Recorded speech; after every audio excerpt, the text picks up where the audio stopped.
You're listening to the Confidence Podcast, your one-stop shop for motivation, inspiration, and confidence to help you boldly take action on your dreams. I'm your host, Trish Blackwell, internationally recognized confidence coach and founder of the College of Confidence, and I teach women how to take their thoughts captive, how to step out of the shadows of self-doubt, and how to courageously step into their purpose with confidence. It's time to train your thoughts. Let's get started. Hey guys, it is Trish Blackwell and you're listening to the Confidence Podcast, episode 451.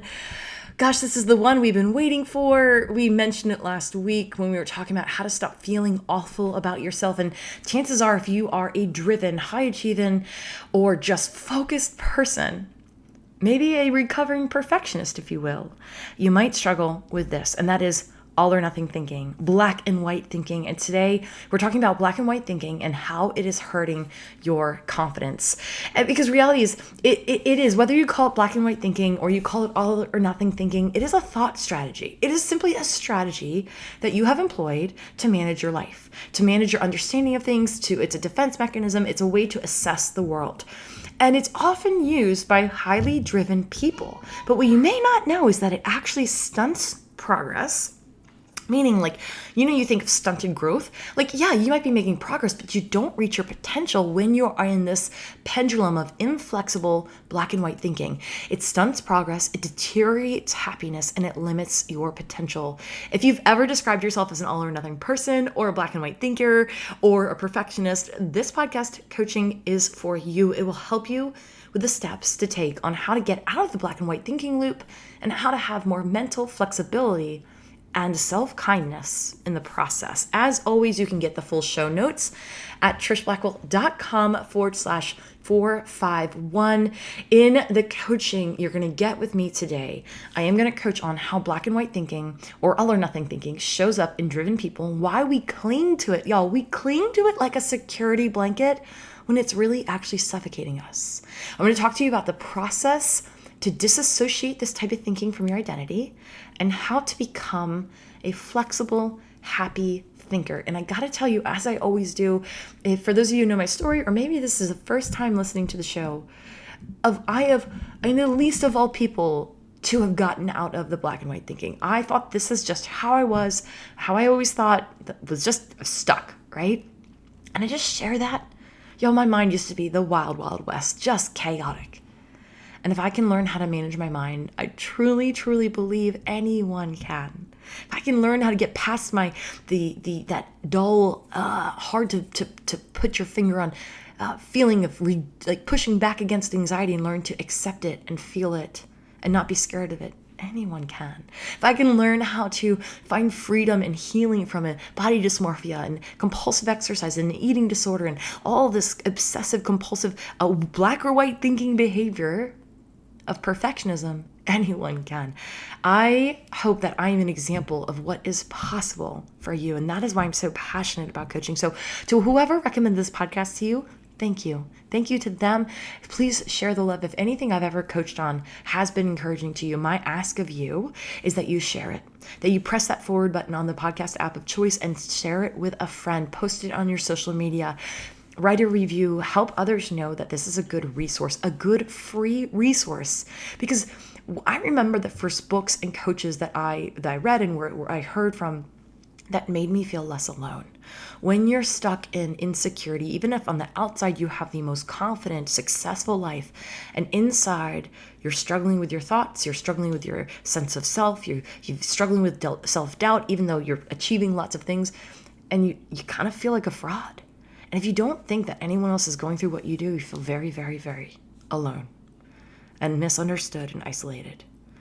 And so we owe it to one another to share this type of coaching, to share the message that you are not alone. There are millions of people who think like you, and that's good news. And that's why I coach. Hey, so let's highlight our review for the week. Speaking of thanks, I gotta say, I give a tremendous thanks to Cynthia A. Mina. And you guys, again, these reviews mean the world to me. I am always like a little nervous. I'm like, did we get some new ones this week? If you want to help me overcome some of that anxiety, you can show up for me and write that quick review in iTunes. Even if you're not an Apple user, you might not know, you can actually go to your desktop, type in iTunes, type in the name of the podcast, the Confidence Podcast, and you can submit that there. Here's what Cynthia says. Confidence and wisdom, 5 stars. I'm forever thankful for Trish's passion, for helping me help myself by understanding that loving myself means taking care of the thoughts I create and pay attention to on a daily basis.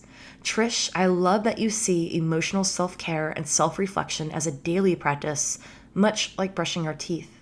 Part of my work is with inpatient psychiatric patients dealing with severe depression, and oftentimes I hear myself quoting your brushing teeth analogy to help them understand that taking care of our mental health is something that should be practiced every day, like brushing teeth. Trish, thank you for helping me find the confidence I've been searching for years. I cannot wait for what the future holds.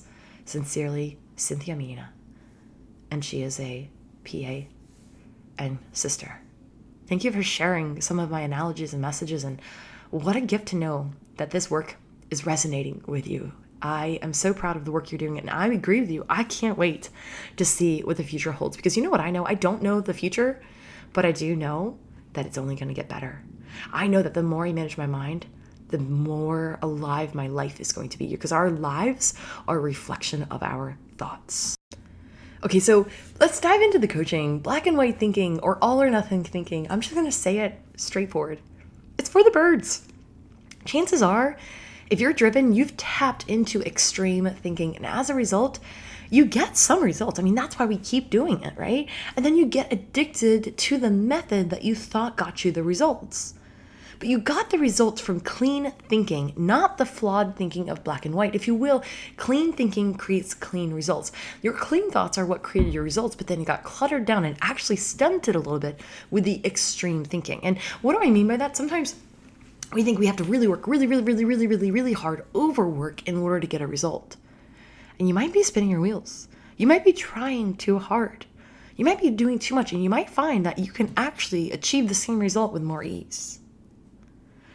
I really wanted to just know that I had a lot of confidence in my black and white thinking, knowing that I would just do more than anyone else. I was committed to studying an extra hour, to working out an extra half hour every day, to doing extra push-ups, to do whatever extra in order to prove myself versus trust my natural baseline of sometimes enough is enough. I held on to black and white thinking for way too long because I misidentified where my results came from, and I didn't trust myself or my natural drive. I thought if I wasn't extreme, well, what if I was lazy? Like this pendulum back and forth.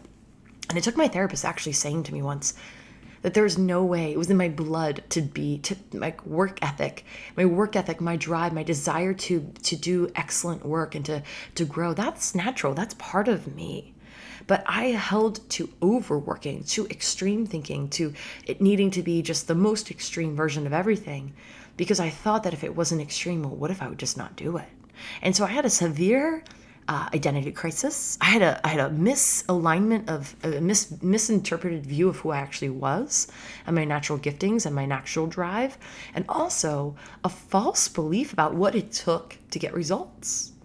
And I want you to remember, results in life, whatever results you want, are a result of your thought. Your thoughts are what create your results, not your extreme control or categorization of things. Just because you have a natural inclination or preference to think this way doesn't mean that it's hardwired into you. So I'm a black and white thinker. I like to think in, well, if you're not going to do it, might as well not do it. Or, hey, if you're going to do it, go all in, right? Yeah, that's in my blood, but it's not hardwired. And I can be I strive to be a healthy version of my personality, not an unhealthy. I'm not going to negate some of my drive, some of my, the black and white. All or nothing doesn't serve me. It's not an effective thought strategy.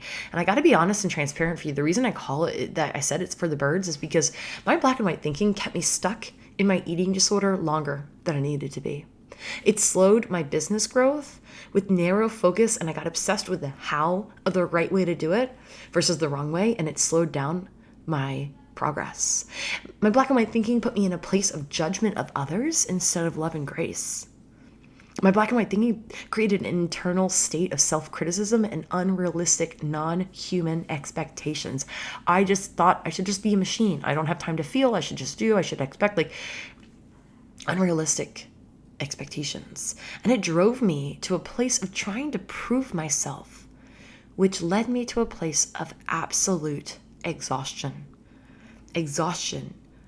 depression, lack of motivation, if you will, loss of spark in life. I work with a lot of clients who say, I just don't have that spark. And the result of the sparks, sometimes it's because they've created such ingrained patterns of all or nothing thinking, and the exhaustion of overdoing themselves and needing everything to be all in or all out, and overcommit and unrealistic expectations, that you are exhausted. The spark is there, but it's your like phone battery is down. You can't even turn the phone of your life on, so to speak. As my question for you today is, how is your black and white thinking or your all or nothing thinking hurting your confidence? Well, maybe it's keeping you limited in one-dimensional type of thinking. Like you're only able to do it one way. There's like it's inflexible thinking. And my husband has always challenged me. I'm so grateful that he challenges me to be a more flexible thinker. A lot of times he's talking about scheduling, or, maybe you would like this type of movie. You haven't said it and tried it one in 10 years. But to be a flexible thinker. And one way you can practice that is just simply considering different perspectives, wherever you stand politically. It doesn't matter to me, but wherever you stand, to truly consider the opposite. And why would they think that? And give them the credit for these are good, thoughtful, of integrity human beings who are also making decisions about a perspective that may be very different than yours, and they have their reasons. And could you play a mental game to try to understand theirs? I like to get curious, even to something as simple as, what is it? Oh, olives. I'll tell you what, I love olive oil. I can't stand olives. My husband loves olives. So if we get a pizza and he puts half olives, like I will panic if there's even like the tiniest bit of olive on one slice of mine, and I can pick it off, but I promise you, I can still taste that olive. And it's like, I am actually, my shoulders are tightening with like disgust as I even say that. But I want to get curious about what is it about his taste buds that respond to olives. Isn't that interesting? Like, it's just you can practice flexibility of thinking and openness in anything as serious as politics to as simple as, why would you like olives? I mean, wow, interesting. Maybe it's hurting. Maybe black and white thinking is making you obsessed about doing things one certain way. Maybe it's causing you to have unrealistic standards or unreasonable standards for others. Maybe it's driving you to extremes, and you find yourself in the pendulum of intensity versus passivity, right? Because if I can't do it perfectly, I might as well not do it. Or if I'm not ready, I guess I'll just put it off. It's very interesting. If you look at the pendulum that this creates, the byproduct of your thought is intensity, all in, or nothing, all out, passivity. Maybe it's convincing you to not even start. Maybe it's addicting you to external affirmation, or the need to be the best, or to one-up people, even if you're not telling people, but in your own mind, that your confidence is coming from comparison, not from your own internal validation. Maybe it's plunging you into scarcity thinking and comparison, or potentially it's creating a mental atmosphere of hypercriticism and extremism. But black and white thinking, when it's a habit, it can hurt your physical and mental health, sabotage your career, cause disruption in certain relationships. And there are certain words that I want to share with you today that can alert your thoughts about being too extreme. And it's these are trigger words that you can kind of start paying attention. I just want today's episode to increase your awareness about how much you are engaging in this. And it's not that you maybe are intentionally, this is potentially a thought, habit, and strategy that you've fallen back on. And it's words like always, never, you always do this, this always happens, this never works, it will never work, right? Impossible, disaster, furious, ruined, perfect. And it can keep you from learning. Even thinking something like, I'm bad at math, keeps you from learning.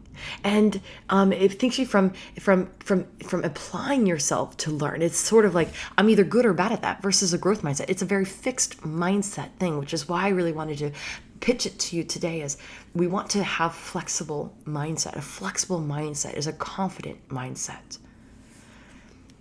Black and white thinking messes up your relationship with food, right? You start to look at food with morality. This food is good, that food is bad.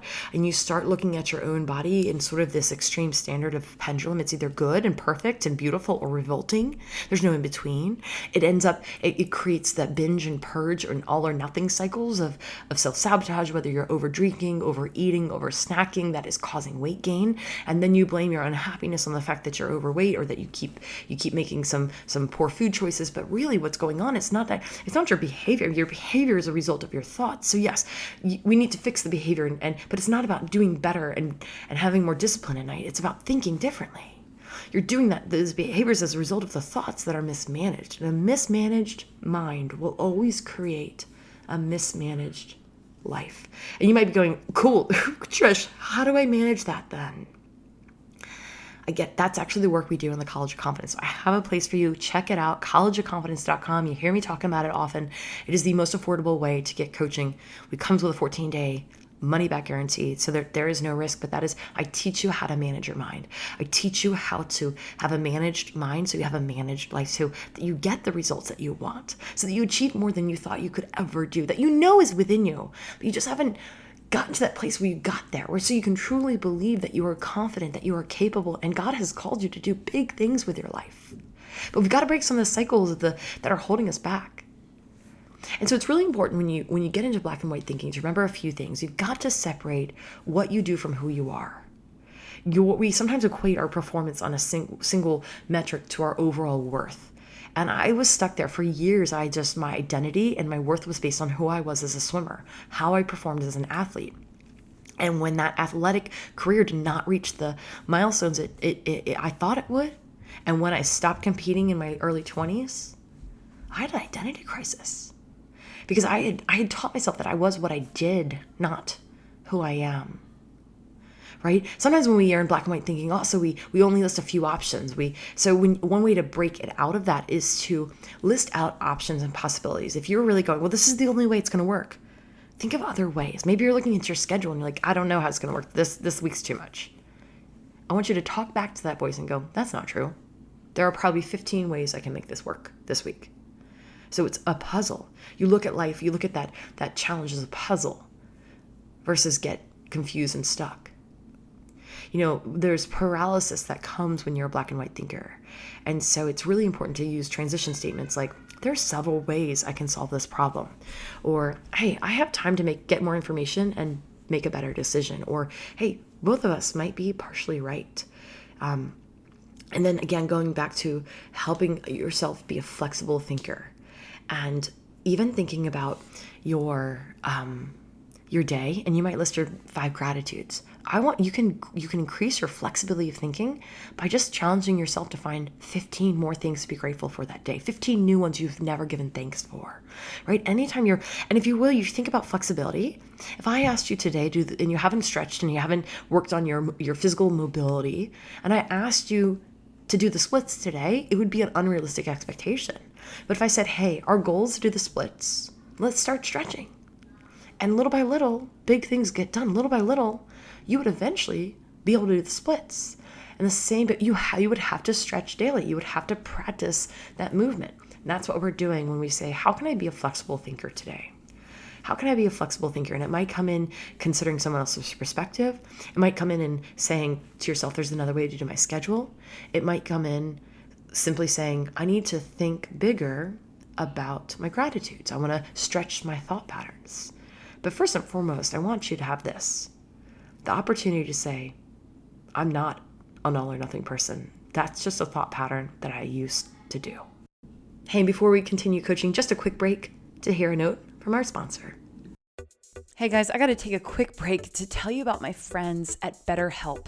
Is there something interfering with your happiness? I've been wanting to start counseling because I talk about it, I recommend it, but you just don't know where to start. Well, BetterHelp is where to start. They'll help you assess your needs and match you with your own licensed professional therapist. You'll get to connect in a safe and private online environment. It's so convenient and, of course, confidential. And once you sign up, you can start communicating with your therapist with under 24 hours. Y'all, this isn't self-help. This is professional counseling. One of the things I love the most is that you can send your counselor a message at any time. You get timely and thoughtful responses. Plus, you get to schedule weekly video or phone sessions. Guys, BetterHelp is truly making it easy to get access to therapy. Their licensed professional counselors specialize in depression, anxiety, stress, relationships, sleeping, trauma, anger, family, conflict, grief, self-esteem, you name it. They've got a specialist. And I want you to start living a happier life today. I want you to get into the resource of therapy that I so recommend. And as a listener, you'll get 10% off your first month by visiting betterhelp.com/confidencepod. That's BetterHelp, HELP.com/confidencepod. So how do you become a happier, more flexible thinker, especially if you've done this for a lifetime? I didn't discover this work until I was 30. So, 8 years ago, and really started doing this work. So even I had 3 decades of extreme thinking, and I still default to that. I want to be very clear. I still have to make intentional thought choices every day to be more flexible. For instance, I sometimes have to, when I start a workout, I'm pretty predetermined about what I want to do and how I want that lift to go, or high intensity, HIIT workout, or maybe my run. And let's say, for instance, on a run, maybe I've decided it's going to be 8-mile run, but I've been having some hip bursitis and some plantar fasciitis and a little bit of issues with my glute. And so I'm actually trying to listen to my body more. So for me, a flexible thinker is listening to my body. My inflexible mind says, do this 8 miles as fast as you can. The flexible mind says, slow down the first 1.5 miles, start at a nice, easy pace, take your time, increase your pace. My inflexibility is, but that's going to affect your overall average and blah, blah, blah. Because literally, who cares? Literally, no one else knows. I don't even tell my husband, I held a 7:15 pace for 8 miles today. He doesn't care. But there's something in my inflexibility that says that matters. That was better. And so for me to show up and notice when I'm driven towards that, when I try to speed up my warm up because I have a compulsion, I go, oh no. Or let's say I feel my hip bursitis that day.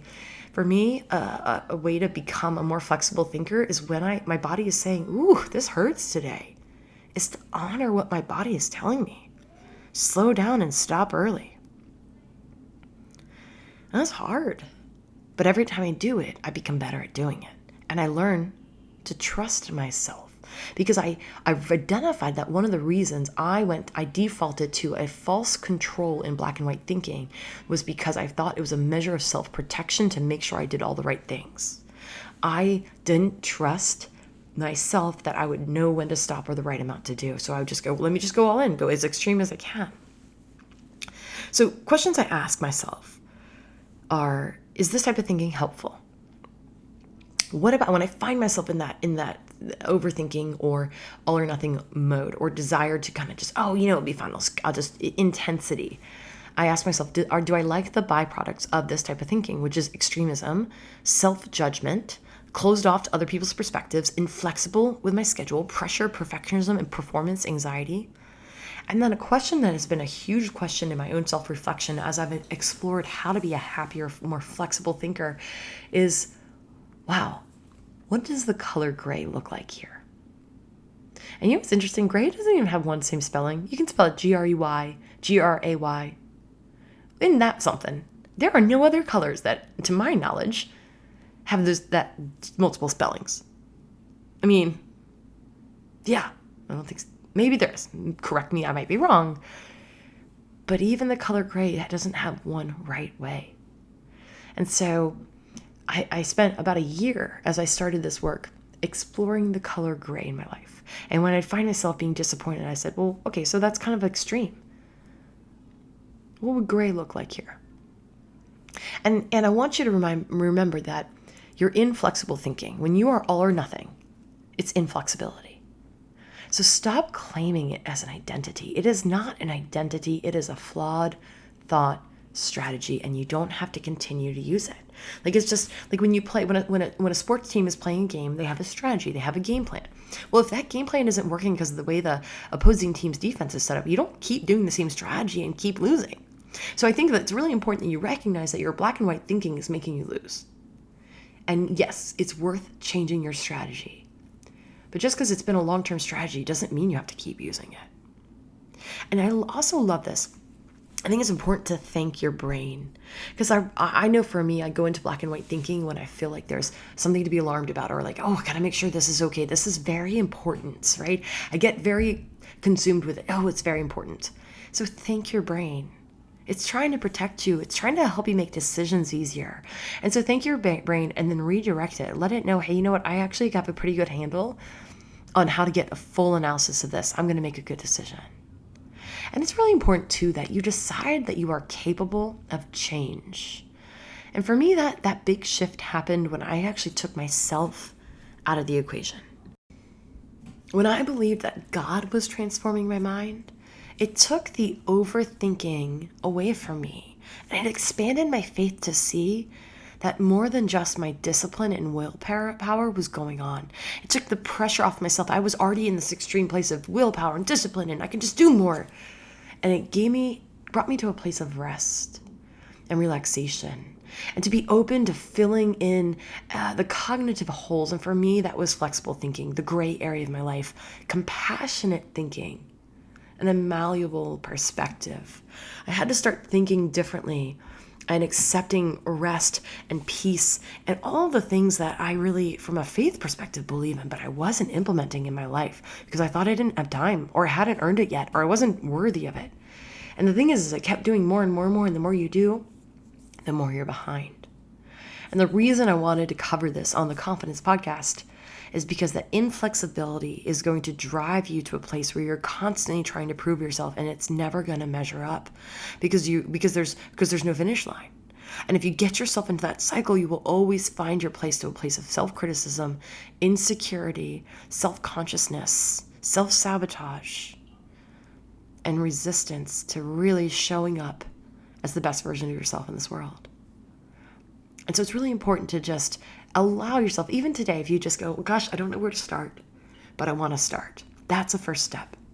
And go, I'm open to being more flexible. I want to be a flexible thinker. A flexible thinker is a confident thinker. I want to manage my mind, and that your thoughts are not the boss of you. You are the boss of your thoughts.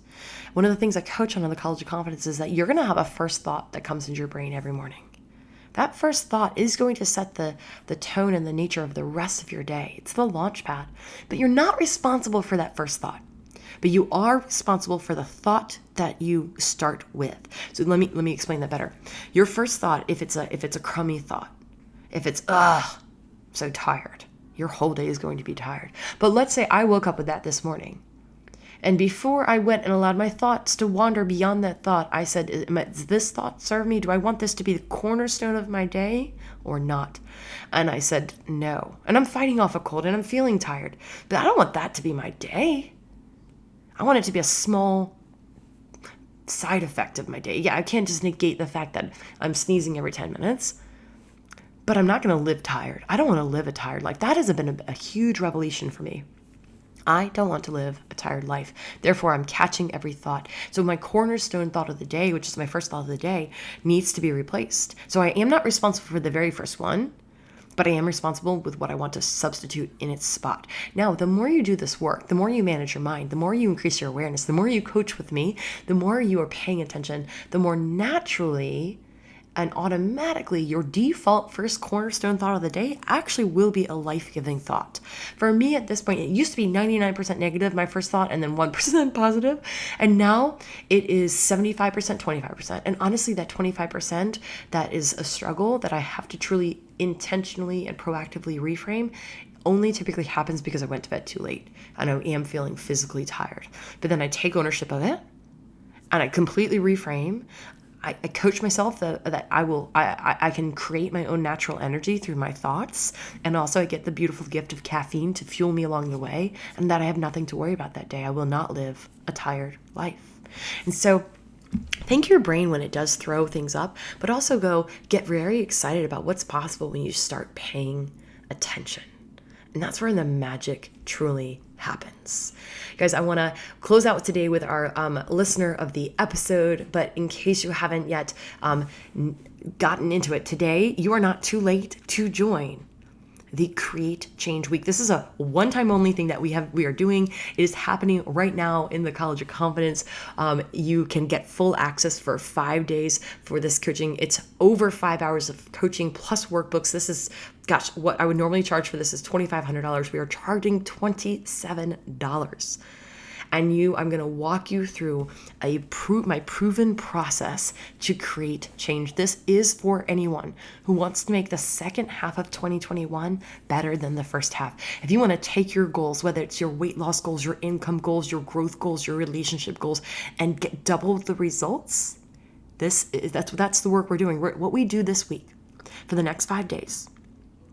And it's happening right now. Again, we started yesterday. You're not too late. You catch the replay and you come in today. What we're doing is going to set the standard and give you a plan. You will have a plan, an actual plan, and a mindset plan on how to execute the next 6 months of your life like a boss, with confidence, with courage, with clarity, and with belief in it and what you can't yet see, with faith. And it's all happening by the end of this 5 days.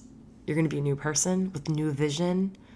And the second half of your year is going to blow you away. You can get started right now by going to trishblackwell.com/create change.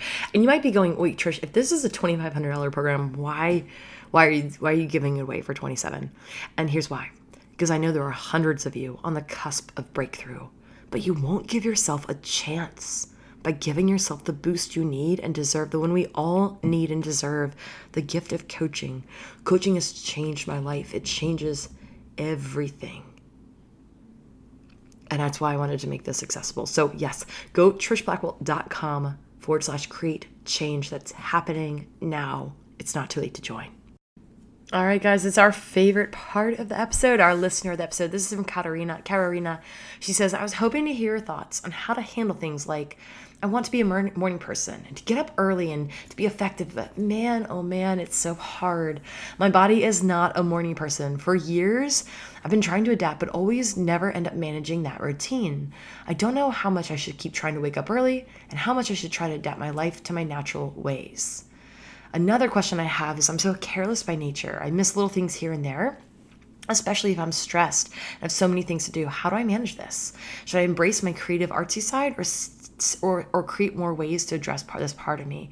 Thank you for your insight, and I absolutely love your podcast. It's such a blessing in my life. All right, sister, here's my feedback for you. First and foremost, if you keep calling yourself a careless person, you will create careless results. I want you to pay attention to your I am statements. We are all careless by nature. You don't have to stay that way. But let me address your time management question first. You have to ask yourself, what do you want to change in your life? And is it worth change? Like, what is the sacrifice you're willing to make? And it's not that you need to manage that routine. You just decide to do it or not do it. But if you don't know what the value you're going to get by doing it is, then it's not going to be worth you to show up and do it. We stop doing things consistently because we don't think they're actually going to work. So I would challenge you to look at your belief. Do you really believe the work is going to get you the result? And if you do it. It's just a do or do not. Do it. Now, I say that, and I love and live with my husband, who is very much a nighttime person. But so I would encourage you to work well within your natural rhythms and preferences, but have structure to do so. So I am super, super effective at 5 a.m. and he is not. He is very clear-minded at 11 p.m. and I am not. So if you want to create a better morning routine for yourself, maybe instead of a 2-hour routine, and you're a little bit like my husband, instead of a 2-hour routine, it becomes a half-hour routine, but then you create extra focus time of 90 minutes or whatever you were wanting to do, or a project you want to work on to move your life forward at your prime time, but you have to commit to it. That means at 11 o'clock, there can't be Netflix. There needs to be structure and accountability, and you are making an appointment with yourself. You are of integrity to that appointment, and you just hold to it. You show up for yourself. Now, the second part of the question was, do I let myself be a little bit here and disorganized or not? And yeah, I'm going to go with a mismanaged life is a reflection of a mismanaged mind.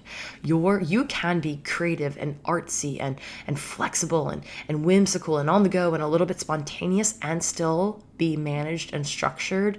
And your management and structure might look a little bit more free form than someone else's, but it's still managed. And I want you to be somebody who tells their time what to do. You are the boss of your time. Time is not the boss of you. And it will give you a sense of control and agency over the way you're designing your life. So I would say, yes, you manage it by managing your mind, but also having flexible thinking about what does it look like to have a managed schedule. You don't have to have every minute planned. Maybe you just do general chunks of your day and you have general themes.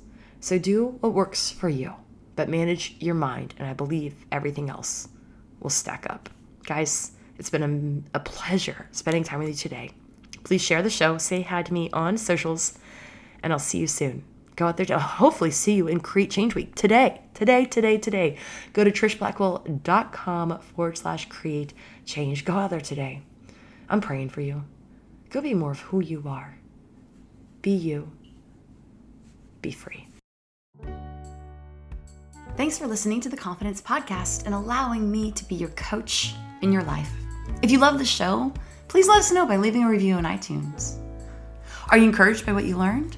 Share this episode with a friend and let us know how the show is changing your life by connecting with us on social media, on Facebook at Trish Blackwell Coaching, or on Instagram at Trish_Blackwell. Ready to take what I teach and really take it to the next level? Join us today in the College of Confidence. The College of Confidence is a land of rejuvenation and refreshment, where you go to be recharged, revived, and refocused on what is possible in your life and your ability to impact the world. We open up the vaults and depths of who you are, challenging you, inspiring you, pushing you, and growing you to use absolutely every last ounce of gifting and talent God has breathed into you to the absolute fullest. And I will be there myself every step of the way, getting to know you and cheering you on. Get started at collegeofconfidence.com.